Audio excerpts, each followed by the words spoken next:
السلام عليكم ورحمة الله وبركاته. إن الحمد لله وحده والصلاة والسلام على من لا نبي بعده أما بعد. সম্মানিত আল ইতিসাম অনলাইন টিভির দর্শক মণ্ডলী, আমরা নিয়মিতভাবে আসুন কোরআন বুঝি এই স্লোগানে আম্মাপাড়া থেকে সূরা নাবার আলোচনা শুনছিলাম এবং আমরা আমাদের আলোচনা সুম্মা কাল্লা সায়ালামুন এই আয়াত পর্যন্ত নিয়ে গিয়েছিলাম। ইনশাআল্লাহ আল্লাহ তাআলার রহমত এবং করুণার মাধ্যমে আমরা আমাদের আলোচনা আরও সামনের দিকে নিয়ে যাব ইনশাআল্লাহ। ওমা তৌফিকি ইল্লা বিল্লাহ। আউযু বিল্লাহি মিনাশ শাইতানির রাজীম। বিসমিল্লাহির রহমানির রহিম। আলাম নাজআলিল আরদা মিহাদা ওয়াল জিবালা আওতাদা ওয়া খালাকনাকুম আজওয়াজা ওয়া জাআলনা নাওমাকুম সুবাতা وجعلنا الليل لباسا وجعلنا النهار معاشا وبنينا فوقكم سبعا شدادا وجعلنا سراجا وهاجا وأنزلنا من المعصرات ماء ثجاجا لنخرج به حبا ونباتا وجنات ألفافا. সম্মানিত উপস্থিতি, আমরা সূরা নাবার শুরুর আলোচনায় যেটা শুনেছিলাম যে মহান আল্লাহ তাআলা এখানে কাফের এবং মুশরিকদের পুনরুত্থান দিবস নিয়ে হাসি ঠাট্টার জবাবে আনিন নাবাইল আযীম বলে কথা শুরু করেছিলেন এবং তারপরে তিনি বলছিলেন যে কাল্লা সায়ালামুন সুম্মা কাল্লা সায়ালামুন, অবশ্যই তারা জানবে মৃত্যুর সময় এবং কবরে, অবশ্যই তারা জানবে কিয়ামত দিবসে, আখিরাতের দিন বা জাহান্নামে। এই কথা বলে মহান আল্লাহ তাআলা পুনরুত্থানের এই আলোচনাকে এখানে স্থির করে দিয়ে, এই আলোচনাকে এখানে আটকে দিয়ে মহান আল্লাহ তাআলা মনে হচ্ছে যেন নতুন এক আলোচনা শুরু করছেন যার সম্পর্ক পূর্বের আয়াতের সাথে নাই বা পূর্বের আয়াতের সাথে তার কোনো সম্পর্ক নেই। তিনি কথা শুরু করছেন আলাম নাজআলিল আরদা মিহাদা, আমি কি জমিনকে তোমাদের জন্য বিছানা স্বরূপ করে দেইনি, ওয়াল জিবালা আওতাদা, এবং পাহাড়কে প্রেগ সম করে দেইনি, ওয়া খালাকনাকুম আজওয়াজা, আর আমি তোমাদেরকে জোড়ায় জোড়ায় সৃষ্টি করেছি, ওয়া জাআলনা নাওমাকুম সুবাতা, আমি নিদ্রাকে তোমাদের জন্য আরামের মাধ্যম করে দিয়েছি, ওয়া জাআলনাল লাইলা লিবাসা, আর আমি রাত্রিকে তোমাদের জন্য পোশাক স্বরূপ করে দিয়েছি, ওয়া জাআলনান নাহারা মাআশা, আর আমি দিনকে তোমাদের জন্য জীবিকা নির্বাহের মাধ্যম করেছি, ওয়া বানাইনা ফাওকাকুম সাবআন শিদাদা, তোমাদের উপরে শক্তিশালী ৭ আসমান নির্মাণ করেছি, ওয়া জাআলনা সিরাজাও ওয়াহাজা, এবং আমি তোমাদের জন্য জ্বলন্ত প্রদীপ তৈরি করে দিয়েছি, ওয়া আনজালনা মিনাল মু'সিরাতি মা'আন সাজ্জাজা, আর মেঘের মাধ্যমে আমি তোমাদের উপর প্রবল বৃষ্টি বর্ষণ করেছি, লিনুখরিজা বিহি হাব্বান ওয়া নাবাতা, এবং আমরা তার দ্বারা তোমাদের জন্য শস্য ফলাদি উৎপাদন করেছি, শস্য উদ্ভিদ উৎপাদন করেছি, ওয়া জান্নাতিন আলফাফা, এবং সুসজ্জিত বাগান তৈরি করেছি।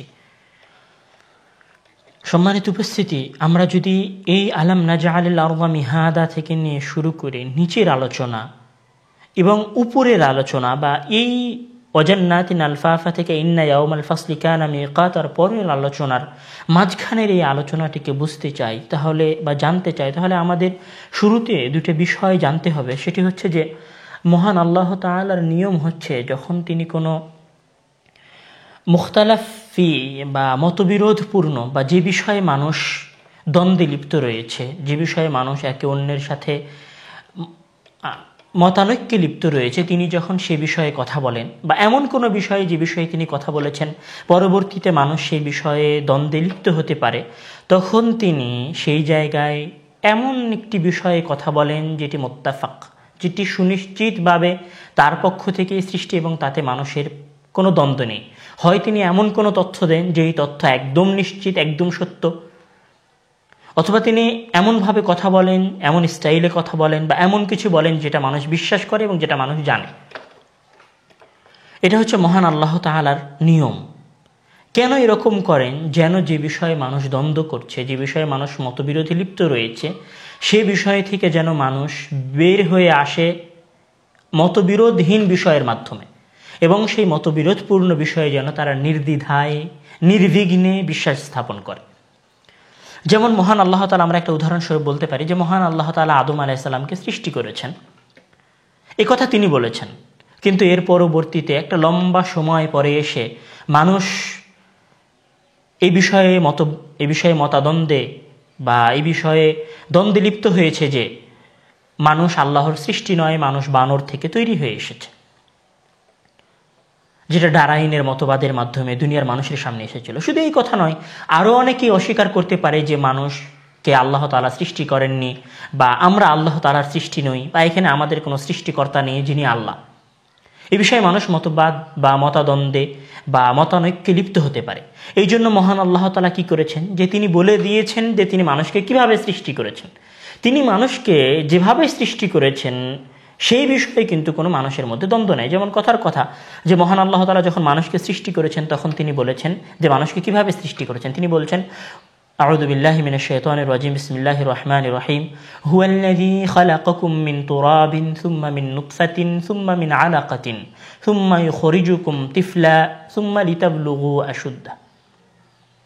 যে যিনি তোমাদেরকে সৃষ্টি করেছেন মাটি থেকে, অতঃপর তোমাদেরকে সৃষ্টি করেছেন নুতফা থেকে, বীর্য থেকে, সুম্মা মিন আলাকা, তোমাদের বীর্যকে আলাকে পরিণত করেছেন, সুম্মা ইখরিজুকুম তিফলা, অতঃপর তোমাদেরকে শিশু রূপে বের করেছেন তোমাদের মাতৃগর্ভ থেকে।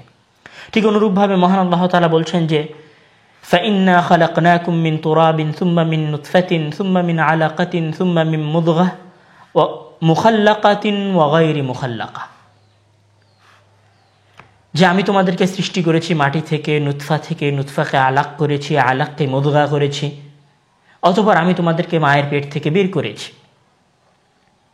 তো মহান আল্লাহ তাআলা মানুষকে কিভাবে সৃষ্টি করেছেন সেটা বলেছেন। তিনি কিন্তু মানুষকে সৃষ্টি করার কোনো দৃশ্য ধারণ করে মানুষের সামনে পেশ করে দেননি।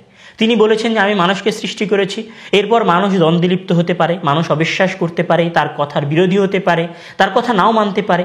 কে আমাকে সৃষ্টি করেছে আমি তো জানি না, আল্লাহ সৃষ্টি করেছে, প্রমাণ কি, কিভাবে সৃষ্টি করলো আমাকে, আমি তো দেখিনি, আমি তো মানি না। তখন আল্লাহ তাআলা বলছে যে তুমি মানো না ঠিক আছে, তুমি বিশ্বাস করতে চাও না ঠিক আছে, কিন্তু জেনে রাখো আমি তোমাকে সৃষ্টি করেছি। সেটা কিভাবে জানো? আমি তোমাকে বলে দিচ্ছি আমি তোমাকে কিভাবে সৃষ্টি করেছি। উদাহরণস্বরূপ ধরে নিন, আপনার সামনে একজন ব্যক্তি এসে বলল বা দুইজন ব্যক্তি এসে বলল যে দেখুন এই জিনিসটা আমি সৃষ্টি করেছি, কিন্তু সে দাবি করছে যে এই জিনিসটা সে সৃষ্টি করেছে। কথার কথা মোবাইল, এই যে মোবাইলটা একজন ব্যক্তি এসে বললো মোবাইলটা আমি সৃষ্টি করেছি, আরেকজন আপনাকে এসে বললো না মোবাইলটা আমি সৃষ্টি করেছি। এখন যে কে সৃষ্টিকর্তা সেটা আপনি বুঝবেন কিভাবে? জিনিসটা যদি নতুন হয়, একদম নবাগত হয়, আপনি সেটা কিভাবে জানবেন? আপনি তাদের উভয়কেই বলবেন যে আচ্ছা ঠিক আছে বলেন আপনি এই মোবাইলকে কিভাবে সৃষ্টি করেছেন। যখন এই কথা আপনি জিজ্ঞাসা করবেন, নিশ্চয় যে ব্যক্তি মোবাইল সৃষ্টি করেছে, মোবাইল বানিয়েছে, মোবাইলের ইখতিরা করেছে, সে আপনাকে বলতে পারবে যে আমি মোবাইলটা এইভাবে এইভাবে এইভাবে এইভাবে এইভাবে মেমোরি তৈরি করেছি, এভাবে আমি তার মাদারবোর্ড তৈরি করেছি, এভাবে আমি তার ক্যামেরা তৈরি করেছি, এভাবে আমি তার স্ক্রিন তৈরি করেছি, এরপর আমি এটাকে মোবাইল বানিয়েছি, এটা দিয়ে এভাবে কথা বলা যায়, এটা দিয়ে এভাবে কাজ করা যায়। তখন আপনি বুঝতে পারবেন যে ও আচ্ছা আচ্ছা, তার মানে মোবাইলটা তুমি সৃষ্টি করেছো। তো আল্লাহ তাআলা মানুষকে সৃষ্টি করেছেন, অতঃপর বলছেন যে হে আদম সন্তান, আমি তোমাকে সৃষ্টি করেছি। তুমি কি জানো আমি তোমাকে কিভাবে সৃষ্টি করেছি? আমি তোমাকে সৃষ্টি করেছি মাটি থেকে প্রথমবার, তারপরে কি করেছি তোমার পিতামাতার মিলনের মাধ্যমে নুতফা থেকে আলাকে পরিণত করেছি তোমার মায়ের গর্ভে, আলাক থেকে তোমাকে মুজগায় পরিণত করেছি, এভাবে তোমাকে স্তরে স্তরে 10 মাস 10 দিন তোমার মায়ের গর্ভে রেখে আমি তোমাকে শিশু হিসেবে তোমার মায়ের গর্ভ থেকে বের করেছি। আজকে যখন সায়েন্স, যখন টেকনোলজি এটা পরীক্ষা করছে, তখন দেখতে পাচ্ছে যে হ্যাঁ, কোরআন যেভাবে বলেছে, কোরআন যেভাবে কথাগুলোকে সাজিয়েছে, সেভাবেই একজন সন্তান মায়ের গর্ভে বেড়ে ওঠে।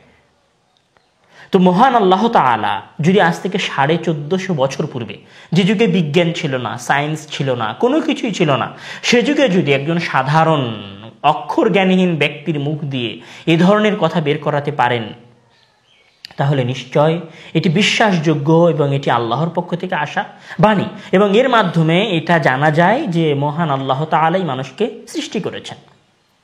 ঠিক অনুরূপভাবে মহান আল্লাহ তাআলা যখন কোনো গায়েবী বিষয়ে কথা বলেন, তখন অনেক সময় তিনি সেই গায়েবী অদৃশ্য বিষয়ের হিস্সি কিছু বিষয়ে মানুষ অনুভব করতে পারে, এরকম কিছু বিষয় মানুষের সামনে পেশ করে দেন। যেমন মহান আল্লাহ তাআলা মানুষের জীবন সৃষ্টি করেছেন, মানুষকে জীবন দিয়েছেন, নফিখা ফিস সূর, আল্লাহ তাআলা মানুষের হৃদয়ের মধ্যে রূহ ফুঁকেছেন।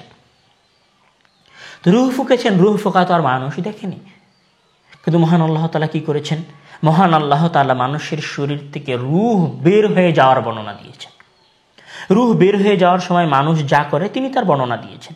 তিনি কোরআনের মধ্যে বলছেন, বিসমিল্লাহির রহমানির রহিম, ফালাউলা ইযা বালাগাতিল হুলকুম ওয়া আনতুম হিনাইযিন তানজুরুন। তোমরা আমার জীবন দেওয়া দেখোনি, কিন্তু তোমরা আমার রূহ বের করে নেওয়া দেখতে পাও। মহান আল্লাহ তাআলা কি বলছেন? হাত্তা ইযা জাআ আহাদাহুমুল মাউতু ক্বালা রাব্বি ইরজিউন লাআল্লি আ'মালা সালিহা। যখন কারো কাছে মৃত্যু আসে তখন সে আল্লাহর কাছে বলে, হে আল্লাহ, তুমি আমাকে ছেড়ে দাও, আমি যেন সৎ আমল করতে পারি। অর্থাৎ মৃত্যুর পূর্বে একজন মানুষ বুঝতে পারে যে তার মৃত্যু আসছে, মৃত্যু আসবে, সে অনুধাবন করতে পারে। তো মহান আল্লাহ তাআলা একটি অদৃশ্য বিষয়ের সামনে, অদৃশ্য বিষয়ের অপোজিটে একটি দৃশ্য মানে অনুভবযোগ্য বিষয় মানুষের সামনে পেশ করে দিয়েছেন, যেন মানুষ জীবনে বিশ্বাস করে যে জীবনটা আল্লাহর দেওয়া। ঠিক তেমনইভাবে আল্লাহ তাআলা যখন মানুষ সৃষ্টি করেছেন তখন মানুষকে কিভাবে সৃষ্টি করেছেন সেটা বলে দিয়েছেন। এই জন্য আজকে সায়েন্স বলছে যে মানুষের শরীরে যে উপাদান পাওয়া যায় তার 95% ওই উপাদান যেটা মাটিতে পাওয়া যায়। আল্লাহ তাআলা মানুষকে মাটি থেকে সৃষ্টি করেছেন, সেটা আজকে বিজ্ঞান প্রমাণ করছে যে মানুষের শরীরে যে উপাদানগুলো পাওয়া যায় তার 95% উপাদান মাটিতে পাওয়া যায়।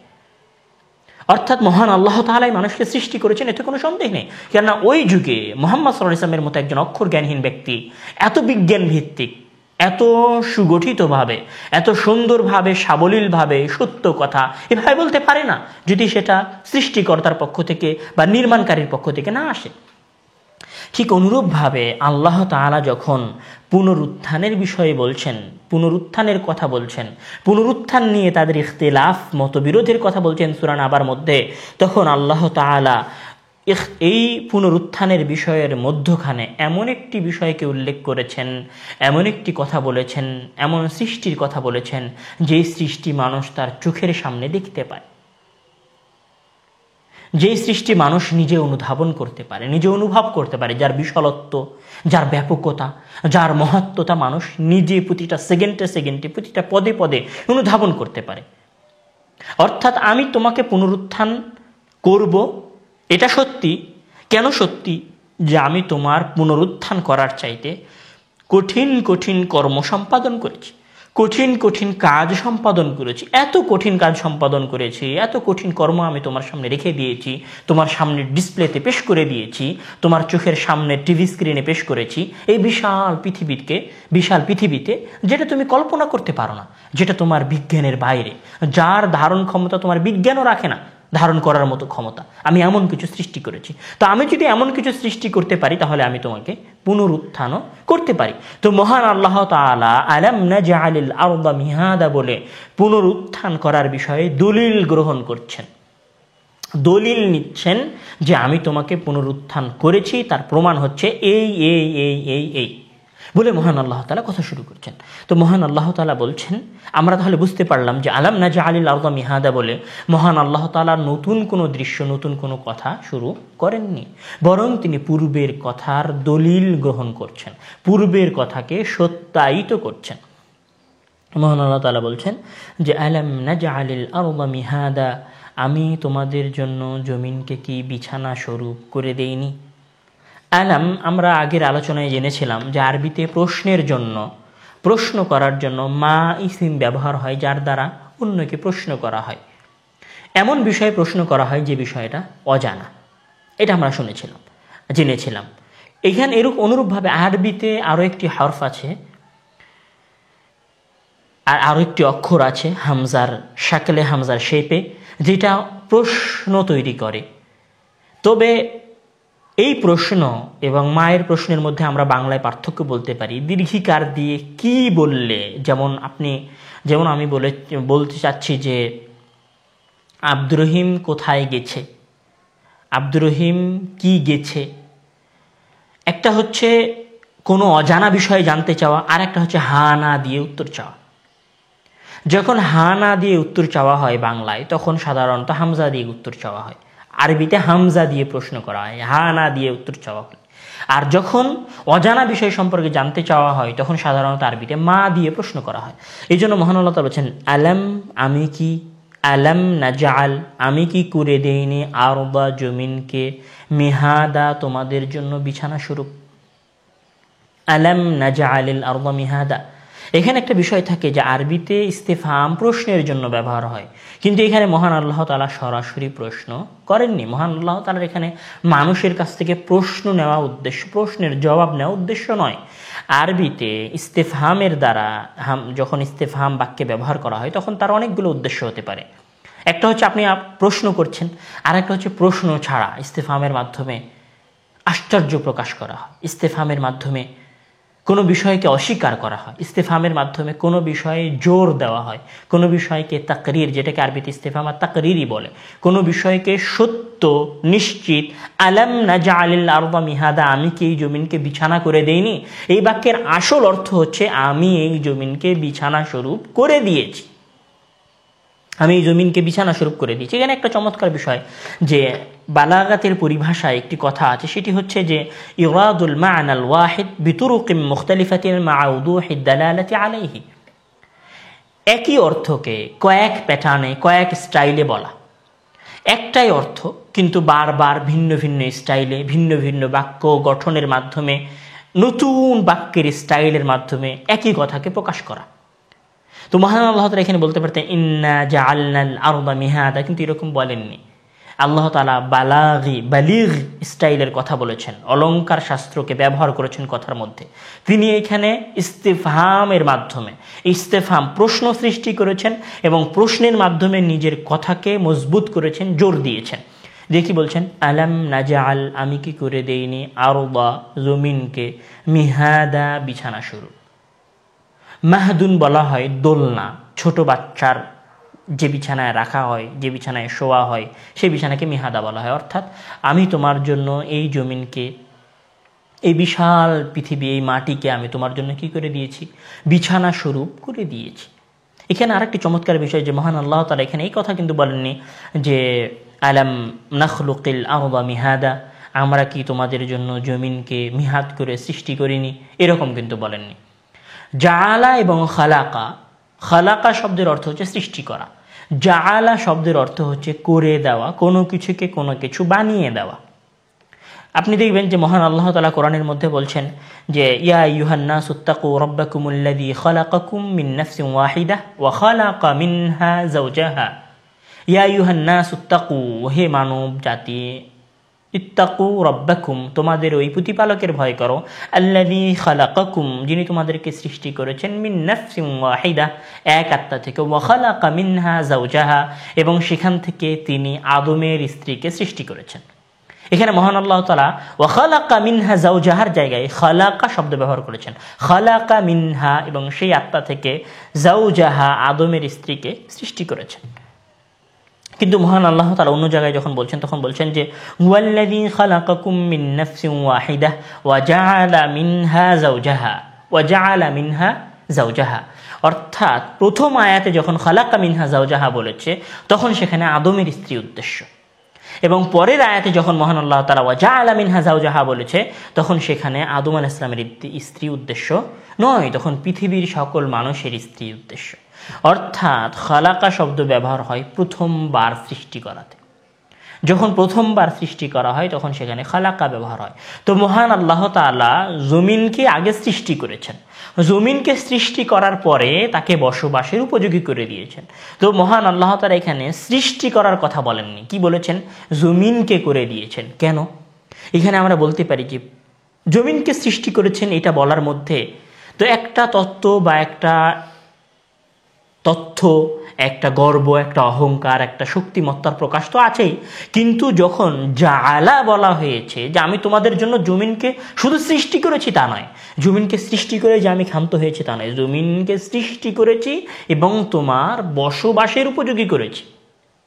এবং এখানে আরেকটি চমৎকার বিষয় যে মহান আল্লাহ তাআলা যখন পুনরুত্থানের কথা বলছেন, তো পুনরুত্থানের কথা বলার পর সরাসরি সেই বিষয়টা উল্লেখ করেছেন যেটি পুনরুত্থানের সাথে সবচেয়ে বেশি যায়, সবচেয়ে বেশি খাপ খায়, সবচেয়ে বেশি মিলে যায়, সেটা কি?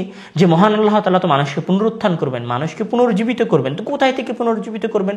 নিশ্চিতভাবে মহান আল্লাহ তাআলা মানুষকে মাটি থেকে পুনর্জীবিত করবেন। তখন মহান আল্লাহ তাআলা বলছেন, শুনে রাখো, আমি তো তোমাকে মাটি থেকে পুনর্জীবিত করব, তো তোমাকে আমি যেই মাটি থেকে পুনর্জীবিত করব সেই মাটিকে আমি তোমার জন্য বসবাসের উপযোগী করেছি। এই যে তুমি হাজার হাজার লক্ষ লক্ষ বর্গ মাইল এই বিস্তৃত জমিন দেখতে পাচ্ছ, এই জমিনকে আমি তোমার বসবাসের উপযোগী করেছি। তো আমি যদি এই জমিনকে তোমার বসবাসের উপযোগী করতে পারি, তাহলে আমি আল্লাহ তোমাকে কি এই মাটি থেকে পুনরুত্থান করতে পারি না? তোমার জন্য আমি এই বিশাল সৃষ্টিকে যদি সৃষ্টি করতে পারি, এই বিশাল জমিন, যে জমিনের উপরে তোমরা 700 কোটি মানুষ বসবাস করো, তোমরা 700 কোটি মানুষ এই জমিনের উপরে জীবিকা নির্বাহ করো, সেই জমিন থেকে আমি তোমাকে সৃষ্টি করতে পারি না? তুমি তো এই জমিনের ক্ষুদ্র একটা অংশ। আমি এই জমিনকে তোমার জন্য বসবাসের উপযোগী করেছি, তো এই জমিন থেকে আমি তোমাকে সৃষ্টি করতে পারি। এইটি হচ্ছে এই আয়াতের সবচেয়ে বড় এবং গভীর বিষয়। মহান আল্লাহ তাআলা অন্য কোনো কিছু বলেননি, সরাসরি জমিনের কথায় গেছেন। কেন? যে তিনি মানুষকে জমিন থেকে সৃষ্টি করবেন, এবং জমিনকে সৃষ্টি করার কথা বলে তিনি থেমে যাননি, জমিনের সর্বোত্তম ব্যবহারের কথা তিনি বলেছেন। জমিনকে সর্বোত্তম করে যেভাবে সৃষ্টি করেছেন সে কথা তিনি বলেছেন, এবং বলেছেন, হে মানুষ, আমি যদি এই জমিনকে তোমার জন্য বসবাসের উপযোগী করে সৃষ্টি করতে পারি, যে এই জমিনের উপরে তুমি দম্ভ ভরে চলাফেরা করো, সেই জমিন থেকে আমি তোমাকেও সৃষ্টি করতে পারি।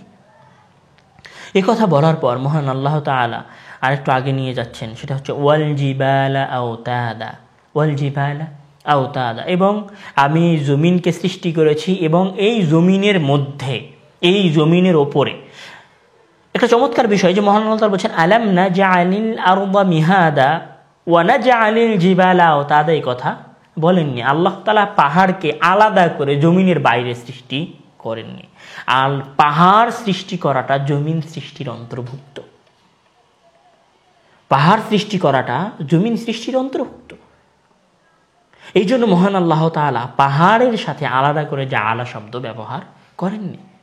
তিনি জাআলা ওয়াল জিবালা আওতাদা শব্দটা নাজআলিল আরদা মিহাদার সাথে জুড়ে দিয়েছেন, এবং বলছেন ওয়াল জিবালা, আর আমি করে দিয়েছি পাহাড়কে আওতাদা, প্রেক স্বরূপ। কেন? তোমার জন্য জমিনকে বসবাসের উপযোগী করে ছেড়ে দিয়েছি হে মানুষ, তারপরে যে আমি আমার কর্ম শেষ করে ফেলেছি তা নয়।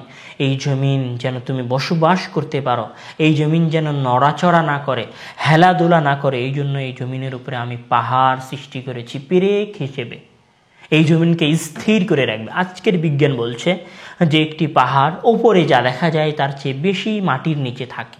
কেন? এই পাহাড় জমিনকে আটকে ধরে থাকে, জমিনকে নড়াচড়া করতে দেয় না। এই জমিন যে প্লেটের উপর এই জমিনগুলো টিকে আছে, সেই প্লেটগুলো যেন একটা আর একটার সাথে ধাক্কা না খায়, এই জন্য আমি এই জমিনের উপরে পাহাড় সৃষ্টি করে দিয়েছি। এখানে একটা চমৎকার বিষয় যে মহান আল্লাহ তাআলা ওয়াল জিবালা আওতাদা বলেছেন, তিনি পাহাড়কে প্রেকের সাথে তুলনা দিয়েছেন, উপমা দিয়েছেন। আমরা জানি যে উপমা দেওয়া, আরবিতে এটাকে বলা হয় তাশবিহ। উপমা দেওয়া বলতে যে আমি বললাম যে তুমি চাঁদের মতো সুন্দর, তুমি চাঁদের মতো উজ্জ্বল, সে মুক্তার মতো। তো এইখানে যে বিষয় আপনি যাকে উপমা দিচ্ছেন, যার উপমা দিচ্ছেন, যার সাথে উপমা দিচ্ছেন, দুইটা আলাদা আলাদা বিষয়। যার সাথে উপমা দিচ্ছেন, যার দ্বারা উপমা দিচ্ছেন, তাকে অবশ্যই আরবির ভাষায় বা বাংলায় বড় হতে হয় বা অধিক যোগ্যতা সম্পন্ন হতে হয়। যেমন কথার কথা আপনি বললেন তুমি দেখতে চাঁদের মতো সুন্দর, আমরা কিন্তু বলি না চাঁদ তোমার মতো দেখতে সুন্দর, আমরা বলি তুমি চাঁদের মতো দেখতে সুন্দর। কেননা চাঁদের সৌন্দর্যতা, চাঁদের উজ্জ্বলতা একজন মানুষের উজ্জ্বলতার চাইতে বেশি। এই জন্য আপনি চাঁদকে মানুষের সাথে তাশবিহ দিতে পারেন না। কিন্তু মহান আল্লাহ তাআলা, এটা আমাদের বাংলা ভাষায় হয় না, কিন্তু আরবিতে হয়। আরবিতে তাশবিহকে বলা হয় তাশবিহে মাকলুব, অর্থাৎ যেখানে তাশবিহ উল্টে দেওয়া হয়েছে। মানুষের সাথে চাঁদকে তাশবিহ দেওয়া হয়নি, বরং চাঁদকে মানুষের সাথে তাশবিহ দেওয়া হয় আরবি কবিতায়। কেন এরকম করা হয়? এর দ্বারা যার তুলনা দেওয়া হচ্ছে চাঁদের চাইতে তার গুরুত্ব বেশি বোঝানোর উদ্দেশ্য হয়। এবং অনেক সময় কর্ম, যেমন মহান আল্লাহ তাআলা এখানে বলছে ওয়াল জিবালা আওতাদা, মহান আল্লাহ তাআলা এখানে পাহাড়কে মানুষের হাতে থাকা ছোট প্রেকের সাথে তুলনা দিয়েছেন তা নয়, বরং মহান আল্লাহ তাআলা এখানে প্রেকের কাজের সাথে তুলনা দিয়েছেন পাহাড়কে। প্রেক যে কাজটা করে সেই কাজটা পাহাড় করে, তোমার বিছানা যে কাজটা করে সেই কাজটা আমার জমিন করে। মহান আল্লাহ তাআলা কাজের সাথে তুলনা দিতে চেয়েছে, এটা প্রথম কথা। আর দ্বিতীয় কথা বলা যায় যে তাশবিহে মাকলুবের মাধ্যমে, তাশবিহ উপমাকে উল্টে দেওয়ার মাধ্যমে মহান আল্লাহ তাআলা মানুষের দৃষ্টি আকর্ষণ করতে চেয়েছেন। তো মহান আল্লাহ তাআলা এখানে আরও একটা বিষয় আছে যে মহান আল্লাহ তাআলা কিন্তু এটা বলেননি যে আলাম নাজআলিল আরদা মিহাদা ওয়া নাজআল ফিহাল জিবালা, এবং আমরা তাতে পাহাড় করে দিয়েছি। আল্লাহ তাআলা বলছেন পাহাড়কে করে দিয়েছি পেরেক, শুধু পাহাড় করে দিয়েছে কথা বলেননি। কেন? কথার মধ্যে অপূর্ণতা থাকতে পারে, যে আল্লাহ তাআলা জমিনকে বসবাসের উপযোগী করেছেন, তাহলে পুরো আফগানিস্তানকে পাহাড়ময় করে দিয়েছেন, আরও কিছু এলাকাকে পাহাড়ময় করে দিয়েছেন, এটা তো তাহলে বসবাসের উপযোগী হলো না। বিষয়টা এরকম নয়, বিষয়টা এরকম যে জেনে রাখো তোমার বাড়ি, তুমি যখন বাড়ি নির্মাণ করো, তুমি যখন টেন্ট তাঁবু টাঙাও, তখন তোমার তাঁবুতে যেমন গুটি কয়েক খুঁটি থাকে, ঠিক আমার পৃথিবীতেও কিছু খুঁটি আছে। আমি পুরো পৃথিবীতে পাহাড় সৃষ্টি করিনি, পুরো পৃথিবীকে পাহাড়ময় করে দিইনি। বাংলাদেশের পুরো অঞ্চলটায় পাহাড়হীন, অধিকাংশ অঞ্চল পাহাড়হীন, এখানে আল্লাহ তাআলা কোনো পাহাড় দেননি। তো আল্লাহ তাআলা এখানে বলছে যে পাহাড়কে প্রেক করে দিয়েছি, এর দ্বারা মহান আল্লাহ তাআলা মানুষের বিবেককে বলতে চাচ্ছেন যে জেনে রাখো আমি পুরো জমিনকে পাহাড়ের মতো করে দেইনি। তোমার বাসায় যেমন একটা 4 রুমের 6 রুমের একটি বাসায় যেমন 8টা 10টা পিলার থাকে, আমার এই পুরো পৃথিবীকে টিকিয়ে রাখার জন্য এরকম কিছু সংখ্যক পিলার আছে। কথার সূক্ষ্মতা দেখেন, কথার মধ্যে কোনো ধরনের মহান আল্লাহ তাআলা খুঁত রাখেননি, নির্ভুলভাবে এবং ক্লিয়ার পরিষ্কার কথা বলেছেন।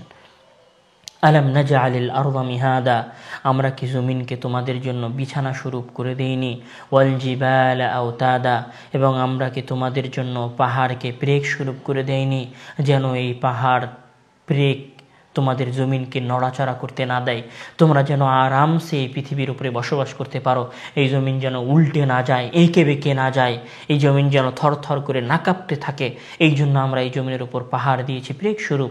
এরপরে মহান আল্লাহ তাআলা বলছেন ওয়া খালাকনাকুম আজওয়াজা, আর আমরা তোমাদেরকে জোড়ায় জোড়ায় সৃষ্টি করেছি। ওয়া খালাকনাকুম, আল্লাহ তাআলা পৃথিবীর সকল সৃষ্টিকে জোড়ায় জোড়ায় করে সৃষ্টি করেছেন।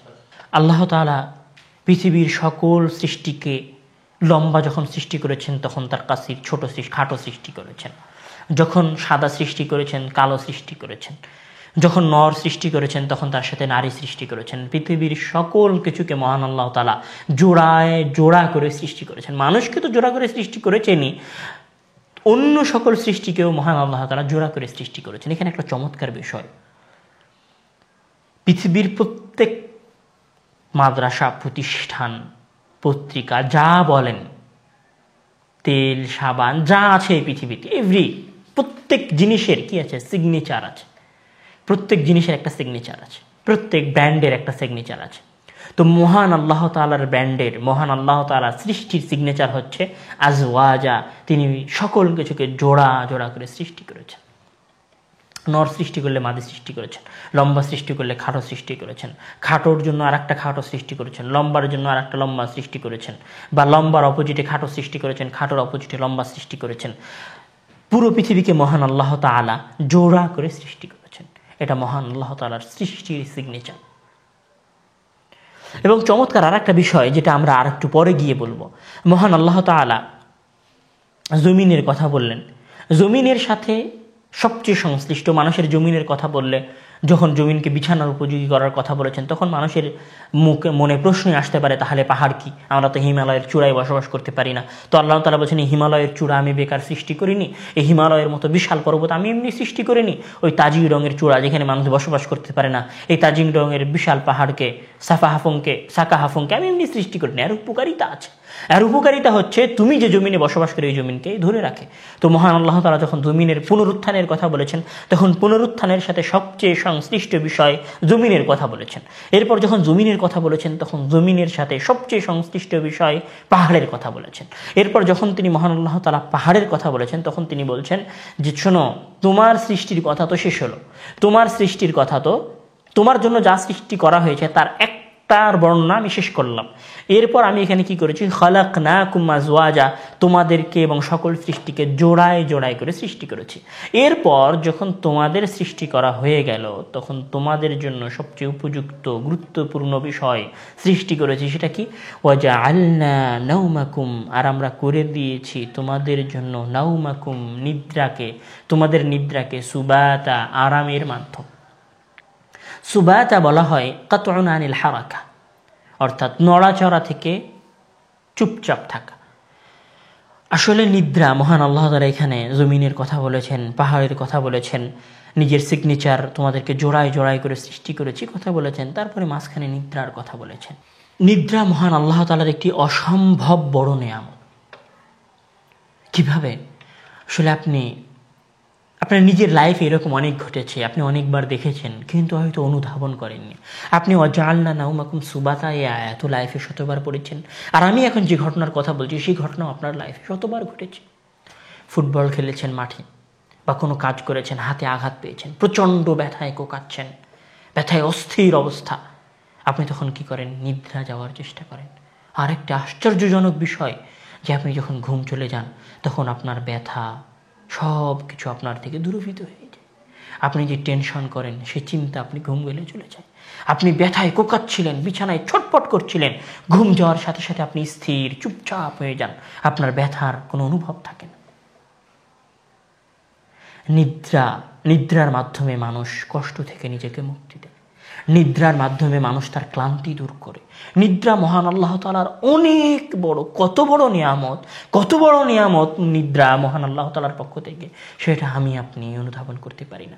নিদ্রা মহান আল্লাহ তাআলার কত বড় নিয়ামত সেটি সেই ব্যক্তিকে জিজ্ঞাসা করেন যার রাতে ঘুম আসে না। যার রাতে ঘুম আসে না তার কাছ থেকে মহান আল্লাহ তাআলা একটা তার বিশাল নিয়ামতকে ছিনিয়ে নিয়েছেন, অতুলনীয় একটি নিয়ামতকে ছিনিয়ে নিয়েছেন। কতটা কষ্টে থাকে সেই ব্যক্তি, যেই ব্যক্তির রাতে ঘুম আসে না, সেটা আপনি সেই ব্যক্তির কাছে গিয়ে জিজ্ঞাসা করুন। বা আপনার লাইফে যদি কোনো রাতে ঘুম না এসে থাকে, আপনার সেই রাতের ভয়ঙ্কর বর্ণনা আপনি নিজে একবার কল্পনা করুন, আপনি বুঝতে পারবেন ঘুম কতটা জরুরি, কতটা জরুরি আপনার জন্য নিদ্রা।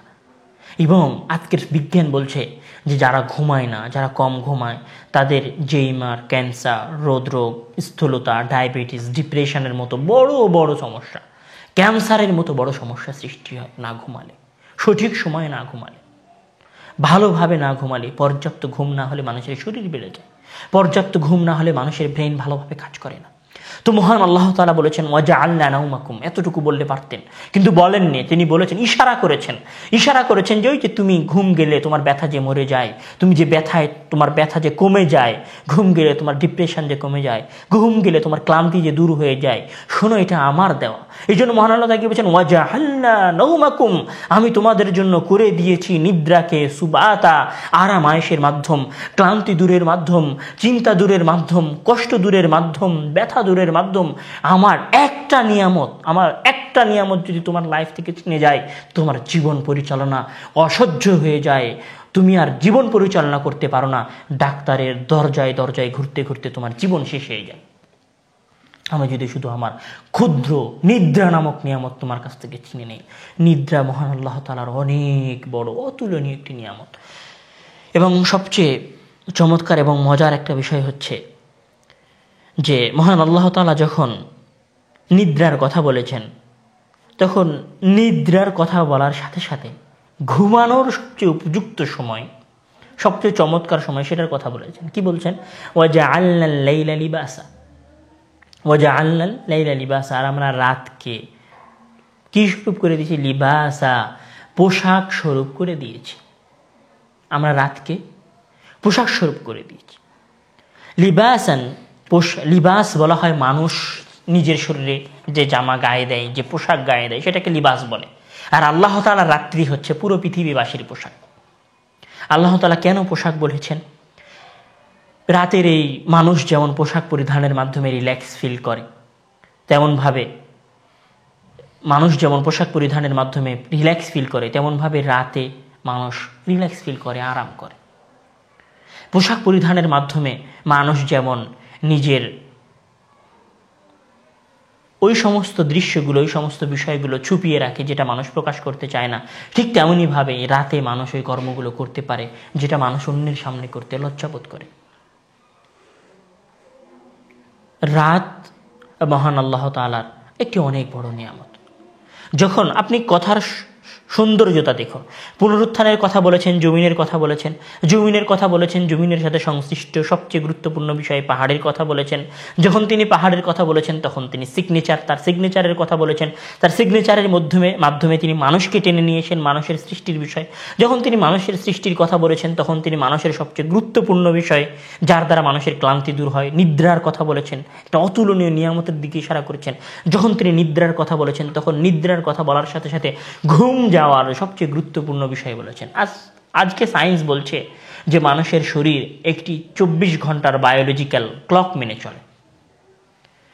24 ঘন্টার একটি সময়কে মেইনটেইন করে চলে মানুষের মস্তিষ্ক, মানুষের শরীর।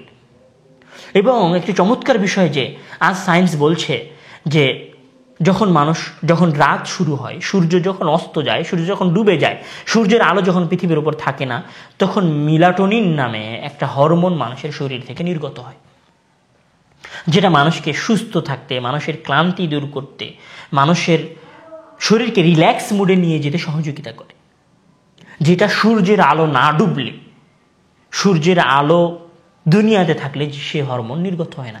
এমনকি আজ সায়েন্স এটাও বলছে যে মানুষ যে লম্বা হয়, মানুষ যে বড় হয়, মানুষের শরীর যে ফিট থাকে, মানুষের শরীর যে চর্বি কমে যায়, চর্বি গলে, এই চর্বি গলার কাজ, শরীরের হজমের কাজ, পরিপাকতন্ত্রের কাজ, এগুলো সব ভালোভাবে হয় যখন মানুষ নিদ্রা যায়। এমনকি মানুষের যে শরীরের হাড় বড় হওয়ার, হাড় পরিপূর্ণতা লাভের যে হরমোনটা রয়েছে, এইটা যখন নির্গত হয় সেটাও রাত্রেই নির্গত হয়। তো মহান আল্লাহ তাআলা যখন নিদ্রার কথা বলেছেন তখন তার সাথে সাথে রাতের কথা বলেছেন। রাত নিদ্রা যাওয়ার সর্বোত্তম মাধ্যম। এবং সায়েন্স আজকে এই কথা বলছে যে রাত্রে যারা ঘুম যায় না তাদের জীবন পরিচালনার মান, তাদের জীবন মান, তাদের স্বাস্থ্যগত মান অনেক অনুন্নত হয় এবং তারা তাদের জীবনে নানান সমস্যার মুখোমুখি হয়। তো মহান আল্লাহ তাআলা যখন রাতের কথা বলেছেন, ওয়াজআলনাল লাইলা লিবাসা, আর আমরা রাতকে তোমাদের জন্য লিবাস স্বরূপ করে দিয়েছি, তখন রাতের কথা বলার পরপরই মহান আল্লাহ তাআলা তার দ্বিতীয় মহান নিয়ামতের কথা বলছেন। শুনে রাখো, নিদ্রাকে তোমাদের জন্য আরামের মাধ্যম করেছি, রাতকে তোমাদের জন্য শোয়ার সময় করে দিয়েছি, তোমাদের ওই সমস্ত কাজের মাধ্যম করে দিয়েছি যে সমস্ত কাজ তোমরা মানুষের সামনে করতে পারো না। এবং শুনে রাখো, তোমাকে নিদ্রা দিয়েছি, তোমাকে নিদ্রার জন্য রাত দিয়েছি, তোমাকে জমিন দিয়েছি, জমিনকে স্থিতিশীলতার জন্য পাহাড় দিয়েছি, বসবাস করার জন্য তোমার স্ত্রী দিয়েছি, এবং শুধু তাই নয়, তোমার যে দিন রয়েছে এই দিনকে মাআশা, জীবন পরিচালনার মাধ্যম করে দিয়েছি। দিনে জীবন পরিচালনা করতে হয়। বিজ্ঞান বলছে মানুষকে দিনে কাজ করতে। এবং আপনি দেখুন পুরো পৃথিবীতে আজকেও অফিস আদালত যা আছে সব দিন ভিত্তিক, সব দিনে হয়।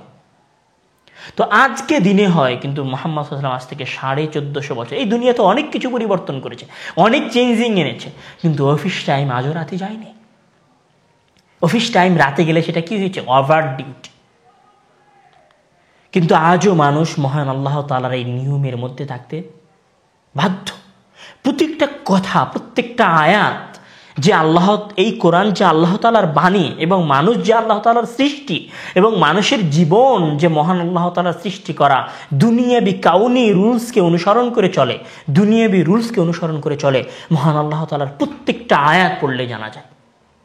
রাতকে মহান আল্লাহ তাআলা লিবাস করে দিয়েছেন, রাতে পুরো পৃথিবী স্তব্ধ হয়ে যায়। যত ব্যস্ত নগরী হোক না কেন, সে নিউ ইয়র্ক সিটি হোক না কেন, নিউ ইয়র্ক সিটিতে অফিস আদালত স্কুল কলেজ বন্ধ হয়ে যায়। যেগুলো চলে সাধারণভাবে, যেগুলো চলে সেগুলো আলাদা নামে চলে। যখন নিদ্রা আসে তখন পুরো পৃথিবী জাগ্রত হয়, পুরো পৃথিবী কাজে মস্ত হয়, কাজে ব্যস্ত হয়। মহান আল্লাহ তাআলা পুরো পৃথিবীর একটা দৃশ্য এই 3টা আয়াতের মাধ্যমে এনে দিয়েছেন। ওয়াজআলনান নাহারা মাআশা, মাআশ বলা হয় আয়েশ, জীবন পরিচালনার মাধ্যম, জীবন পরিচালনা, হায়াত, আমি তোমাদের জন্য কি করে দিয়েছি? দিনকে তোমাদের জন্য জীবন পরিচালনার মাধ্যম করে দিয়েছি। যখন জমিন হলো, পাহাড় হলো, তোমাকে জোড়া করে সৃষ্টি করা হলো, তোমার জন্য নিদ্রা সৃষ্টি করা হলো, তোমার জন্য রাত সৃষ্টি করা হলো, নিদ্রার সাথে রাতকে নিয়ে আসলেন, রাতের সাথে সামঞ্জস্যতা রেখে দিনকে নিয়ে আসলেন।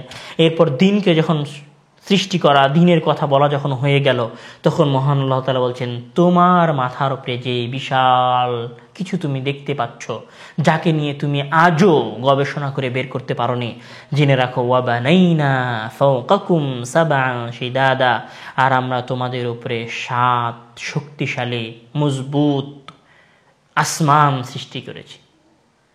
মহান আল্লাহ তাআলা সূরা মুলকের মধ্যে বলছেন, ফারজি'ল বাসার হাল তারা মিন ফুতুর সুম্মা রজি'ল বাসারা কাররাতাইন ইয়ানকালিব ইলাইকাল বাসারু খাসিয়ান ওয়া হুয়া হাসির। আপনি দৃষ্টি ফেরান আমার সৃষ্টির দিকে। আপনি কি এখানে কোনো খুঁত, কোনো সমস্যা, কোনো অসামঞ্জস্যতা দেখতে পান?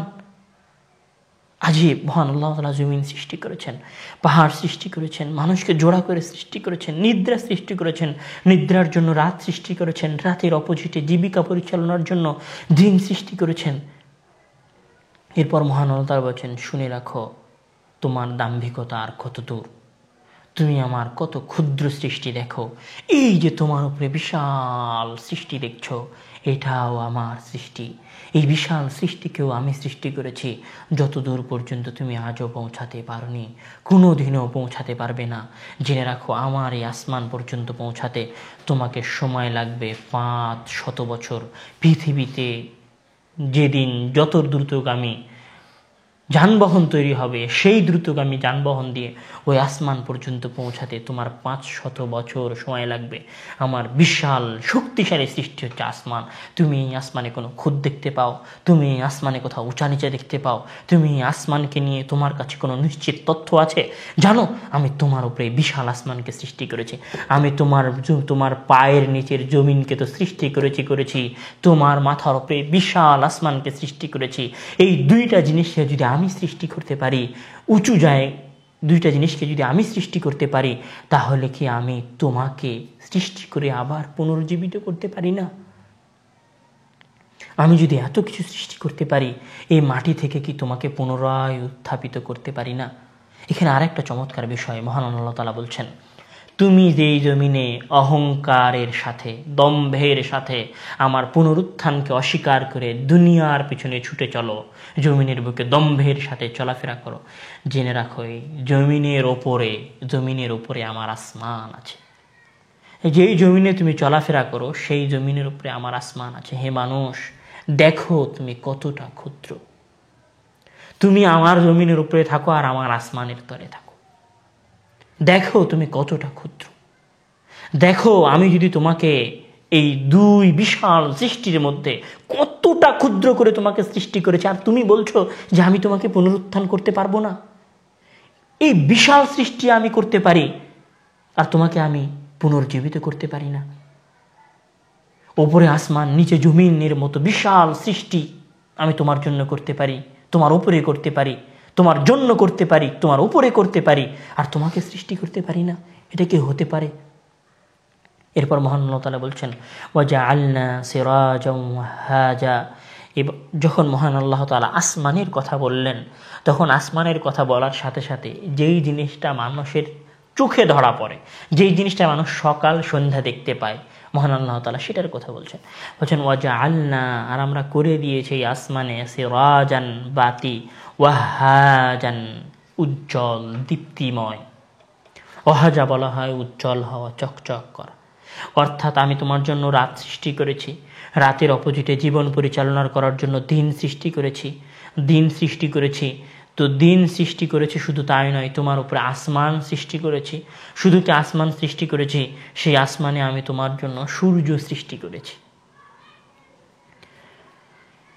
মহান আল্লাহ তাআলা এখানে এক নাগারে এতগুলো কথা বলে চলে আসলেন। আলাম নাজআলিল আরদা মিহাদা ওয়াল জিবালা আওতাদা ওয়া খালাকনাকুম আজওয়াজা, তোমাদেরকে জোড়ায় জোড়ায় সৃষ্টি করেছি।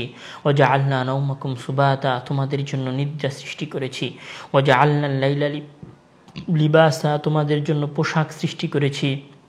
ওয়াজআলনা আন-নাহারা মাআশা, তোমাদের জন্য দিন সৃষ্টি করেছি। ওয়াবানাইনা ফাওকাকুম সাবআন শিদাদা, তোমাদের জন্য 7 আসমান, তোমাদের উপরে 7 আসমানকে সৃষ্টি করেছি। ওয়াজআলনা সিরাজান ওয়াহাজা, এবং এই আসমানে তোমাদের জন্য বাতি নির্ধারণ করেছি, তোমাদের জন্য সূর্য সৃষ্টি করে দিয়েছি। হে মানুষ, তারপরেও কি তোমরা আমার পুনরুত্থানকে অস্বীকার করতে চাও? এত বিশাল বিশাল সৃষ্টি যদি আমি সৃষ্টি করতে পারি, তো তোমার মতো ক্ষুদ্র বস্তুকে কি আমি সৃষ্টি করতে পারি না? এটি ছিল মহান আল্লাহ তাআলার প্রথম কথা। এই আয়াতে দ্বিতীয় যে মজাদার বিষয়, সেটি হচ্ছে মহান আল্লাহ তাআলা যখন জমিনের কথা বলেছেন, তখন জমিনের সাথে মিহাদ বলেছেন। মিহাদ মানুষের বসবাসের, মানুষের বিছানাকে বলা হয়, ছোট বাচ্চার বিছানাকে বলা হয়। তো মহান আল্লাহ তাআলা জমিনকে তুলনা দিয়েছেন বিছানার সাথে, অর্থাৎ সবচেয়ে ক্ষুদ্র বিষয়ের তুলনা দিয়েছেন, ক্ষুদ্র বিষয়ের সাথে তুলনা দিয়েছেন বিশাল সৃষ্টিকে। অনুরূপভাবে যখন মহান আল্লাহ তাআলা জিবালের কথা বলছেন, তখন জিবালের সাথে পেরেক নিয়ে এসেছেন, পেরেকের সাথে উপমা দিয়েছেন, অর্থাৎ আল আরদু কাল মিহাদ ওয়াল জিবালু কাল আওতাদ, জমিন মিহাদের মতো, পাহাড় পেরেকের মতো। লাইল ওয়াল লাইল কাল লিবাস ওয়ান্নাহার কাল মাআশ। মহান আল্লাহ তাআলা এখানে তুলনা দিয়েছেন, উপমা সৃষ্টি করেছেন। কিন্তু উপমার জন্য মহান আল্লাহ তাআলা যে বিষয়গুলো বলেছেন সেগুলো অতি ক্ষুদ্র। সবচেয়ে চমৎকার বিষয় যে আমরা এত দূর যখন সিরাজান ওয়াহাজা পর্যন্ত যখন আমরা পড়লাম, তখন আমরা দেখলাম যে আলাম নাজআলিল, আমরা যদি একটু উপরে ফিরে যাই তাহলে এখানে আমরা একটা মজাদার বিষয় লক্ষ্য করব। সেটা হচ্ছে মহান আল্লাহ তাআলা যখন জমিনের কথা বলেছেন, তখন জমিনকে মিহাদ, মানুষের বিছানার সাথে তুলনা দিয়েছেন। ওয়াল আরদা মিহাদা, জমিনকে আমরা তৈরি করেছি মিহাদা, বিছানা স্বরূপ। ওয়াল আরদু কাল মিহাদ, জমিন তোমাদের বিছানার মতো, জিবাল তোমাদের পেরেকের মতো। তো মহান আল্লাহ তাআলা একটা বড় বিষয়ের তুলনা দিয়েছেন বিছানার সাথে, অর্থাৎ হে মানুষ, তুমি তোমার বিছানার দিকে দেখো, তোমার ক্ষুদ্র বিছানার দিকে দেখো এবং আমার বিছানার দিকে দেখো। আমার বিছানার উপরে সারা পৃথিবীর মানুষ বসবাস করে। তুমি তোমার বাসায় খুঁটির দিকে দেখো, তোমার তাঁবুতে ব্যবহার করা খুঁটির দিকে দেখো, তোমার বাসায় ব্যবহার করা পিলারের দিকে দেখো, আর আমার সৃষ্টি করা হিমালয় পর্বতের দিকে দেখো। তুমি কতটা ক্ষুদ্র। হে মানুষ, তুমি ক্ষুদ্র, তোমাকে ক্ষুদ্র করে সৃষ্টি করা হয়েছে। মহান আল্লাহ তাআলা যখন বলছেন যে লাইলের কথা যখন বলছেন ওয়াজআলনাল লাইলা লিবাসা, আই আল লাইল কাল লিবাস, আমার রাত্রি তোমার পোশাকের মতো। হে মানুষ, তুমি 4 জনকে পোশাক পরাও, 10 জনকে পোশাক পরাও, 4 জন 10 জনকে পোশাক পরাতে তুমি ক্লান্ত হয়ে যাও, আর আমি পুরো পৃথিবীর মানুষকে পোশাক পরাই। তুমি তোমার পোশাকের দিকে দেখো, তোমার পোশাক পরিধান করানোর দিকে দেখো, আর আমার পোশাক পরিধান করানোর দিকে দেখো। তুমি কতটা ক্ষুদ্র, তুমি কতটা নগণ্য, তুমি কতটা ছোট প্রাণী, কতটা নগণ্য সৃষ্টি আমার এই মহান সৃষ্টিকুলের মধ্যে। তুমি কিভাবে আমার পুনরুত্থানকে বিষয়কে অস্বীকার করো? এখানে আর একটা চমৎকার বিষয় যে মহান আল্লাহ তাআলা যখন জমিনের কথা বলেছেন, তখন তার সাথে পাহাড়ের কথা উল্লেখ করেছেন। ঠিক তেমনইভাবে যখন মানুষের সৃষ্টির কথা বলেছেন বা সৃষ্টিকুলের সৃষ্টির কথা বলেছেন, তখন তিনি বলেছেন নর সৃষ্টি করলে নারী সৃষ্টি করেছি, তোমাকে সৃষ্টি করেছি তো তোমার স্ত্রী সৃষ্টি করেছি। এরপর মহান আল্লাহ তাআলা নাউমাকুম সুবাতা যখন বলেছেন, তারপরে যখন লাইল বলেছেন ওয়াজআলনাল লাইলা লিবাসা, এবং রাতকে তোমাদের জন্য লিবাস করেছি, তখন তার সাথে সাথে মহান আল্লাহ তাআলা দিনকে নিয়ে এসেছেন। ওয়াবানাইনা ফাওকাকুম সাবআন শিদাদা, তোমার উপর যখন 7 আসমানকে সৃষ্টি করেছি, তখন মহান আল্লাহ তাআলা 7 আসমানের সাথে সিরাজা, সূর্যকে নিয়ে এসেছেন। তো প্রত্যেকটা আয়াত একটা আর একটার সাথে সংযুক্ত, প্রত্যেকটা আয়াত জোড়ায় জোড়ায় আছে, জোড়া জোড়া করা আছে। আরদ আছে জিবালের সাথে, লাইল আছে নাহারের সাথে, আসমান আছে সূর্যের সাথে। শুধু এই আয়াতে আর নর আছে নারীর সাথে, লম্বা আছে খাটোর সাথে, আজওয়াজ আয়াতে। শুধু এই আয়াতে একটা আয়াত আছে এই কয়েকটা আয়াতের মধ্যে, যেটা মহান আল্লাহ তাআলা আলাদা করে উল্লেখ করেছেন, যার কোনো জোড়া মহান আল্লাহ তাআলা উল্লেখ করেনি। কি বলছেন? ওয়াজআলনা নাওমাকুম সুবাতা, আর রাত নিদ্রাকে তোমাদের জন্য আরামের মাধ্যম করেছি। মহান আল্লাহ তাআলা কিন্তু নিদ্রাকে তোমাদের জন্য আরামের মাধ্যম করেছি এই কথা বলার পরে এটা বলেননি যে তোমরা নিদ্রা করলে জাগবে, জাগ্রতকে তোমাদের জন্য নিয়ামত করেছি বা তোমাদের জন্য কাজের মাধ্যম করেছি, এটা কিন্তু মহান আল্লাহ তাআলা বলেননি। সব কিছু জোড়ায় জোড়ায় বললেও মহান আল্লাহ তাআলা নিদ্রাকে জোড়াহীন রেখেছেন। কেন? কেননা মানুষের মস্তিষ্কে এই বিষয়টা একদম ক্লিয়ার এবং পরিষ্কার যে ঘুম গেলে জাগবে, ঘুম গেলে মানুষ জাগ্রত হবে, এটা একটা কমন বিষয়। কিন্তু আমরা যদি খেয়াল করি তাহলে দেখব যে মহান আল্লাহ তাআলা নিদ্রাকে মৃত্যুর সাথে তুলনা দিয়েছেন। কিভাবে? আমরা যখন ঘুম থেকে উঠি তখন আমরা দোয়া পড়ি, আলহামদুলিল্লাহিল্লাযী আহইয়ানা বা'দা মা আমাতানা ওয়া ইলাইহিন নুশুর। আলহামদুলিল্লাহিল্লাযী, ঘুম থেকে ওঠার পর প্রশংসা সেই আল্লাহর জন্য যিনি আমাদেরকে জীবিত করেছেন, বা'দা মা আমাতানা, এরপরে যে তিনি আমাদেরকে মৃত্যু দান করেছিলেন, ওয়া ইলাইহিন নুশুর, আমরা আজকে তো জাগ্রত হয়েছি কিন্তু একদিন ঘুম যাব, যেই দিন আমরা আর জাগ্রত হব না। ওয়া ইলাইহিন নুশুর, আর জাগ্রত যেই দিন হব সেই দিন তার সামনে গিয়েই দাঁড়াবো। তো মানুষের ঘুম যাওয়ার পরে ঘুম থেকে ওঠাটা যেমন চূড়ান্ত, ওঠাটা যেমন নিশ্চিত, উঠার বিষয়ে যেমন মানুষের কোনো সন্দেহ নেই, ঠিক তেমনইভাবে মানুষ যখন মারা যাবে তখন পুনরুত্থানের বিষয়টাও নিশ্চিত এবং চূড়ান্ত। নিদ্রার সাথে মহান আল্লাহ তাআলা মৃত্যুর তুলনা দিয়েছেন। মৃত্যুকে মহান আল্লাহ তাআলা, নিদ্রাকে মহান আল্লাহ তাআলা মৃত্যু বলেছেন। এবং মহান আল্লাহ তাআলা এই আয়াতে নিদ্রা থেকে জাগ্রত হওয়ার কথা বলেননি, কেননা মানুষ নিদ্রা গেলে, ঘুম গেলে জাগে, এটা নিশ্চিত। ঠিক তেমনিভাবে মানুষ যদি মারা যায় তাহলে মানুষ পুনর্জীবিত হবে, এটাও নিশ্চিত, যেমন মানুষের ঘুম গেলে জাগাটা নিশ্চিত। তো আমরা দেখলাম যে মহান আল্লাহ তাআলা এই আয়াতগুলোর মধ্যে অনেক চমৎকার কিছু অর্থ বলেছেন। এরপর যখন আমরা পরের আয়াতগুলোতে আসি, মহান আল্লাহ তাআলা বলছেন যে ওয়া আনজালনা মিনাল মুসিরাতি মাআন সাজ্জাজা, আর আমরা মেঘ থেকে বা বাতাসের মাধ্যমে মাআন সাজ্জাজা, তোমাদের জন্য প্রবল বৃষ্টি বর্ষণ করেছি, লিনুখরিজা বিহি, যেন আমরা তার দ্বারা উৎপাদন করতে পারি, হাব্বান ওয়া নাবাতা, শস্য এবং উদ্ভিদ, ওয়া জান্নাতিন আলফাফা, এবং তোমাদের জন্য সাজানো জান্নাত, সুসজ্জিত জান্নাত। মহান আল্লাহ তাআলা এই পুরো আয়াত, এই যতগুলো আয়াত আমরা পড়ে আসলাম, সবগুলো আয়াতের সাথে পুনরুত্থানের একটা সম্পর্ক আছে, সেটা আমরা আগে বলেছি। যে জমিনের কথা বলেছেন, কেননা মানুষকে মহান আল্লাহ তাআলা জমিন থেকে পুনরুত্থান করবেন। মহান আল্লাহ তাআলা নিদ্রার কথা বলেছেন, কেননা নিদ্রাকে মহান আল্লাহ তাআলা মৃত্যুর সাথে তুলনা দিয়েছেন। মানুষ ঘুম গেলে যেমন ওঠে তেমন মানুষ মারা গেলেও পুনরুত্থিত হবে, এটা চূড়ান্ত। ঠিক তেমনইভাবে মহান আল্লাহ তাআলা একদম চমৎকার একটি উদাহরণ দিয়েছেন, সেটি হচ্ছে আনজালনা মিনাল মুসিরাতি মাআন সাজ্জাজা লিনুখরিজা বিহি হাব্বান ওয়া নাবাতা, যে আমরা এই পৃথিবীতে বৃষ্টি বর্ষণ করি এবং বৃষ্টি বর্ষণ করার মাধ্যমে আমরা এই পৃথিবীতে উদ্ভিদ উৎপাদন করি।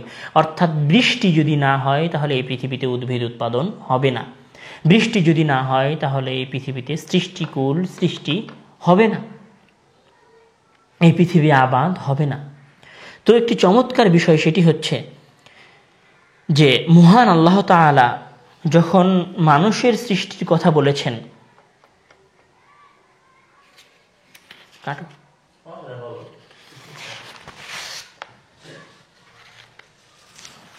কোথাও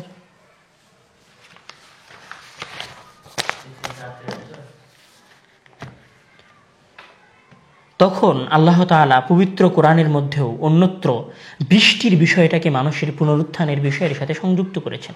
মহান আল্লাহ তাআলা বলছেন যে ওয়ানজালনা মিনাস সামাই মাআন মুবারাক ফাআমবাতনা বিহি জান্নাতিন ওয়া হাব্বাল হাসীদ ওয়ান নাখলা বাসিকাতিন লাহা তালউন নাদীদ রিজকান লিল ইবাদি ওয়া আহইয়াইনা বিহি বালদাতাম মাইতা কাযালিকাল খুরুজ।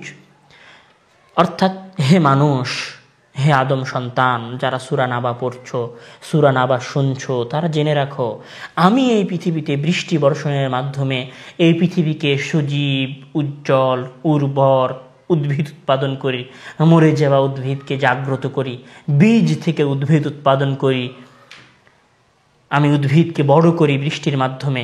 তো এই যে অনুর্বর জমিনকে আমি যেমন উর্বর করতে পারি, মারা যাওয়া জমিনকে যেমন আমি জীবিত করতে পারি, ঠিক তেমনইভাবে আমি তোমাকে জমিন থেকে, মাটি থেকে তুমি মিটে যাওয়ার পরে, তুমি নিশ্চিহ্ন হয়ে যাওয়ার পরে আমি তোমাকে এই জমিন থেকেই সৃষ্টি করব।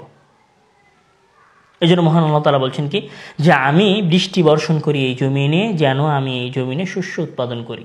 এবং আমি এই জমিনে শস্য উৎপাদন ঠিক যেভাবে করি বৃষ্টির মাধ্যমে আমি যেমন উদ্ভিদকে উৎপাদন করি, ঠিক তেমনইভাবে আমি কিয়ামতের দিন তোমাকে উৎপাদন করব, তোমাকে এই জমিন থেকে বের করে নিয়ে আসব।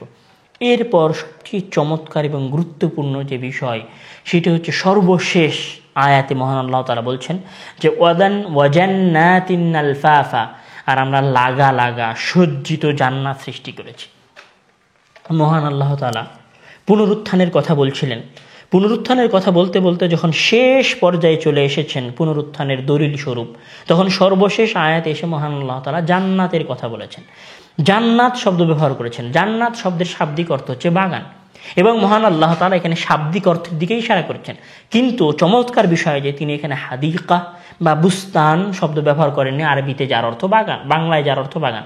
হাদিকা আরবি শব্দ যার অর্থ বাগান, বুস্তান যার অর্থ বাগান, ঠিক তেমনইভাবে জান্নাত শব্দের অর্থ বাগান। তো মহান আল্লাহ তাআলা এখানে এই কথা বললেই পারতেন যে লিনুখরিজা বিহি হাব্বান ওয়া নাবাতা ওয়া জান্নাতিন ওয়া হাদাইকা আলফাফা, কিন্তু মহান আল্লাহ তাআলা এরকম বলেননি। প্রথম যে কারণ, যে মহান আল্লাহ তাআলা যখন জমিন বলেছেন, তখন জমিনকে মহান আল্লাহ তাআলা মানুষের বসবাস উপযোগী করেছেন, এই কথা বলেছেন। শুধু জমিন সৃষ্টি করা নয়, জমিন যে তার একটা মহা নিয়ামত সেদিকে ইশারা করেছেন। ঠিক তেমনইভাবে পাহাড় যে তার একটা মহা নিয়ামত সেদিকে ইশারা করেছেন। যখন দিনের কথা বলেছেন, দিন যে তার একটা মহান নিয়ামত মাআশা বলে সেদিকে ইশারা করেছেন। যখন নিদ্রার কথা বলেছেন, তখন সুবাতা বলে নিদ্রা যে মহান আল্লাহ তাআলার একটি বিশাল নিয়ামত সেদিকে ইশারা করেছেন। যখন লাইলের কথা বলেছেন, তখন লাইলের সাথে লিবাস শব্দ ব্যবহার করে তার মহা নিয়ামতের দিকে ইশারা করেছেন। ঠিক তেমনইভাবে যখন মহান আল্লাহ তাআলা শস্য এবং উদ্ভিদের কথা বলেছেন, তখন শস্য এবং উদ্ভিদের পরিপূরক এবং পরিপূর্ণতা দানকারী হিসেবে নিজের নিয়ামতের দিকে, মহা নিয়ামতের দিকে ইশারা স্বরূপ জান্নাতিন আলফাফা শব্দ ব্যবহার করেছেন। এটা হচ্ছে প্রথম কথা। আর দ্বিতীয় কথা হচ্ছে যে, হে মানুষ, আমি তোমাকে পুনরুত্থান করব, আমি তোমাকে ভয় দেখাচ্ছি, এ কথা সত্য, তোমার হিসাব নিব, এ কথা সত্য, কিন্তু জেনে রাখো তোমাকে সৃষ্টি করার পিছনে আমার মেইন এবং আসল উদ্দেশ্য হচ্ছে তোমাকে জান্নাতে নিয়ে যাওয়া। আমি তোমাকে আজকে দুনিয়ায় সৃষ্টি করেছি, এরপর তুমি মারা যাবে, মারা যাওয়ার পর তোমাকে পুনরুত্থান করব। এই পুনরুত্থানের মেইন, আসল, প্রকৃত রহস্য, প্রকৃত উদ্দেশ্য হচ্ছে আমি তোমাকে জাহান্নামে নয় জান্নাতে নিয়ে যাই। এই জন্য মহান আল্লাহ তাআলা এখানে জান্নাত শব্দ ব্যবহার করেছেন। মহান আল্লাহ তাআলা পবিত্র কোরআনের মধ্যে বলছেন, মা ইয়াফআলুল্লাহু বিআযাবিকুম ইন শাকারতুম ওয়া আমানতুম ওয়া কানাল্লাহু শাকিরান ওয়া আলিমা। তোমাদেরকে শাস্তি দিয়ে, তোমাদেরকে আযাব দিয়ে মহান আল্লাহ তাআলা কী করবেন? হে মানুষ, তোমাদেরকে পুনরুত্থান করে মহান আল্লাহ তাআলা কী করবেন? শুধু কি তোমাদের শাস্তি দিবেন, তোমাদের হিসাব নেবেন, তোমাদের বিচার করবেন? না, তা নয়। তোমাদেরকে সৃষ্টি করেছেন, তোমাদেরকে মৃত্যু দিবেন, মৃত্যু করার পর তোমাদেরকে পুনরুত্থিত করবেন, পুনর্জীবিত করবেন। এই জন্য যে মহান আল্লাহ তাআলা তোমাদেরকে জান্নাতে নিয়ে যেতে চান। জান্নাতে নিয়ে যাওয়া মহান আল্লাহ তাআলার মানুষকে সৃষ্টির প্রধান এবং আসল উদ্দেশ্য। মহান আল্লাহ তাআলা আমাদের প্রত্যেককে কোরআন বোঝার, কোরআনের অর্থ অনুধাবন করার, মহান আল্লাহ তাআলার নিয়ামতকে অনুধাবন করার তৌফিক দান করুন এবং আমাদেরকে জান্নাতে যাওয়ার তৌফিক দান করুন। আমিন। ওয়া আখির দাওয়ানা আলহামদুলিল্লাহি রাব্বিল আলামিন। আসসালামু আলাইকুম ওয়া রাহমাতুল্লাহি ওয়া বারাকাতুহু।